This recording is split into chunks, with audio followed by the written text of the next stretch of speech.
የተደበቁ የታሪክ ሚስጥሮችን ለማወቅ ዝግጁ ናችሁ?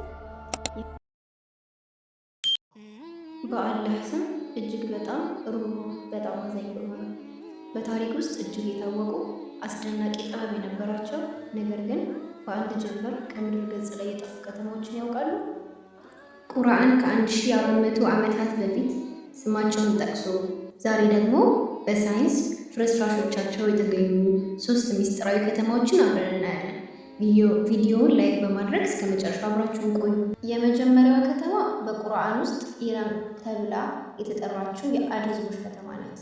እነዚህ ህዝቦች እጅግ ግዙፍ፣ ጠንካራና ረጅም ህንፃዎችን በመስራት ይታወቁ ነበር። ቁርአን በሱረቱል ፈጅር ላይ ያችን መሰላ በሀገሮች ውስጥ ያልተፈጠረችውን የአምዶች ባለቤት የሆነችውን ኢረምን ምን እንዳደረጋት አላየህምን? ይላል።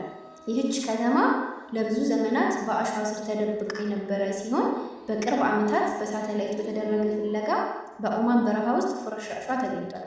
የጠፉትን በትዕቢታቸው ምክንያት አላህ በላከባቸው ኃይለኛ የንፋስ ቅጣት ነበር። ሁለተኛዋ ከተማ የሰሙድ ህዝቦች ተራራዎችን እየፈለፈሉ የሰሯት ድንቅ ከተማ ናት። በሳዑዲ አረቢያ የሚገኘው ይህ ቦታ ዛሬ ማዕዲን ሷሊህ ይባላል። ድንጋዮችን ጠርበው የሰሯቸው ቤቶች ዛሬም ድረስ በኩራት ቆመው ይታያሉ።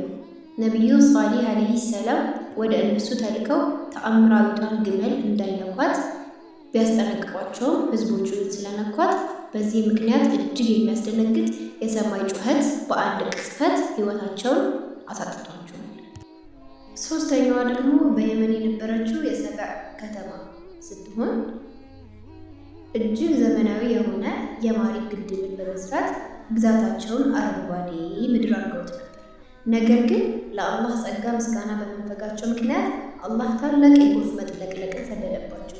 ግድቡ ተደርምሶ ለምለሟ ከተማቸው በአንድ ጊዜ ወደ በረሃነት ተቀየረች።